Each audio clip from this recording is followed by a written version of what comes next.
So philanthropic planning is finding people who care about their community, who care about the future, who care about making an impact with their finances, and helping them to identify what their core values are and how those core values lead to their mission in life.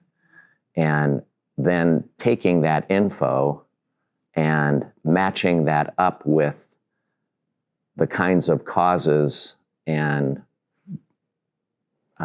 opportunities they have to make a difference in those areas long term. When someone is ready to do philanthropic planning, it means they have moved from being a checkbook giver or a charitable giver, responding to needs when people ask them.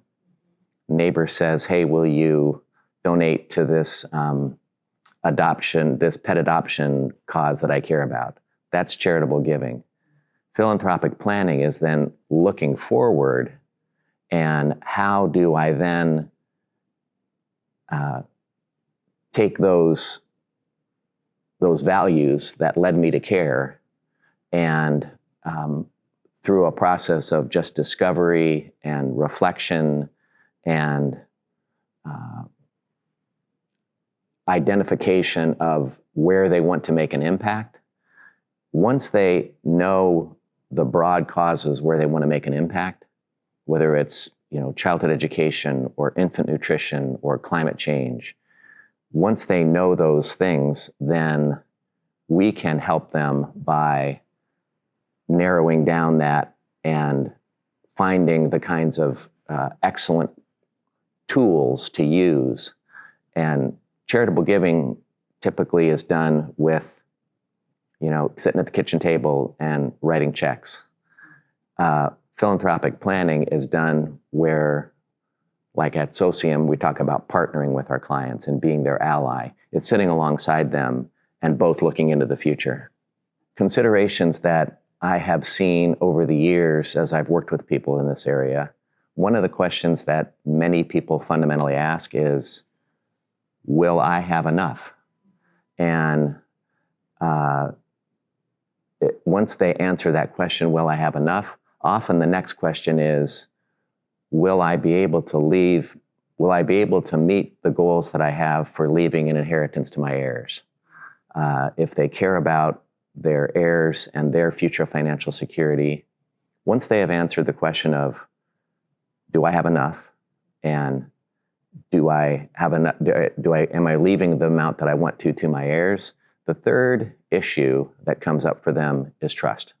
And that is trust that if they share their wealth with a nonprofit organization or a particular cause, that cause is going to do well with the funds that they have entrusted to them. And that is actually one of the biggest areas where people get stuck, is we live in an environment today where there is a lack of trust for a whole number of reasons. And so one of the roles of us as philanthropic advisors is to help them discern causes and organizations that are worthy of the trust that they are placing in them. Well, the most important element in finding a financial advisor is someone that will listen to you and take the time that's necessary to really understand and reflect back to you what they hear you saying.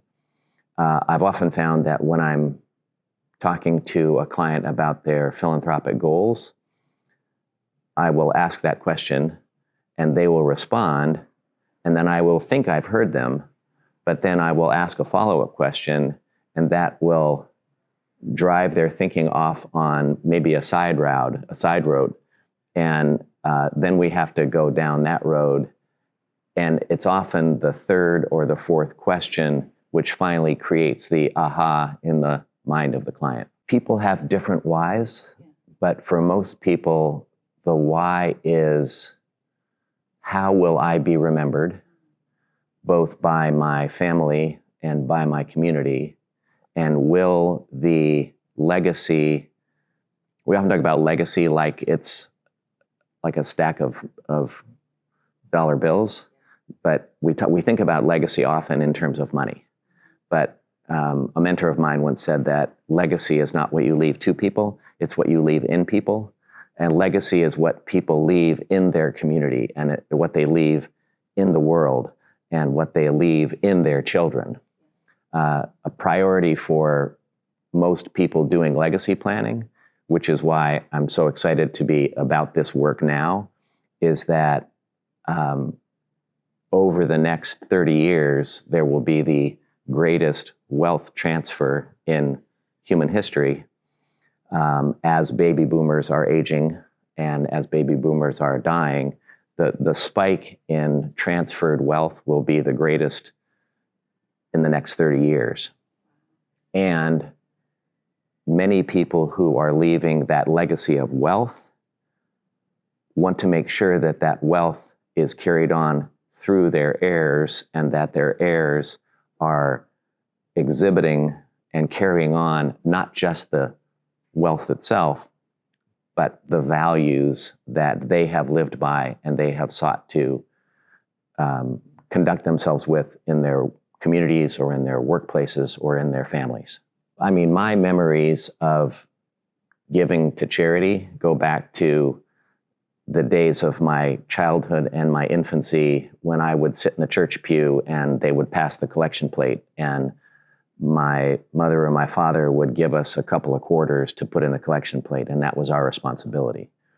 And as I was raising our kids, my wife and I were raising our kids, we would put a shoebox and they would put their allowance, $1 here and $1 here and $1 here, and there was always $1 for charity. And so I have always been charitably inclined. But what doing philanthropic planning is enabling me to do is to then multiply the wealth of all of our clients, and many people see financial planning as if you put money here, you're not putting it here. If you're doing good philanthropic planning, it's all of the above and it's a both and. The pie just gets bigger because less is going to unnecessary taxes, and the dollars that often can be directed towards philanthropy are dollars that would otherwise be paid in tax. And most people prefer philanthropy to tax. I had a meeting with a brand new philanthropic planning client of Socium the other day. It was Thursday, right before I headed out to come here. And he and his wife have a very high income. He's a business owner. He has 2 businesses. And right now, they are giving away $5,000 to $10,000 a month right out of their checkbook. So that means that he has to earn, if he wants to give away $100,000 in a calendar year, he has to earn about $135,000, pay taxes on it, and then give away the $100,000. If he had, and we're still in the discovery process, but if he had an investment account with highly appreciated assets in the investment account, let's say he paid $50,000 for a particular investment portfolio and it was now worth $100,000, he could take that $100,000, put it into a donor-advised fund, or donate it to a charity itself. He would get $100,000 and it would have only technically cost him $50,000.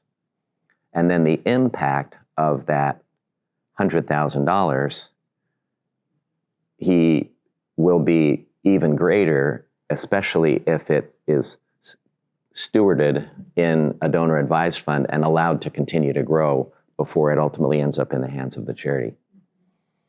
So with an individual like this, once he, and not only does he want to continue during his working years, but he wants to continue giving at the same level as he goes into retirement.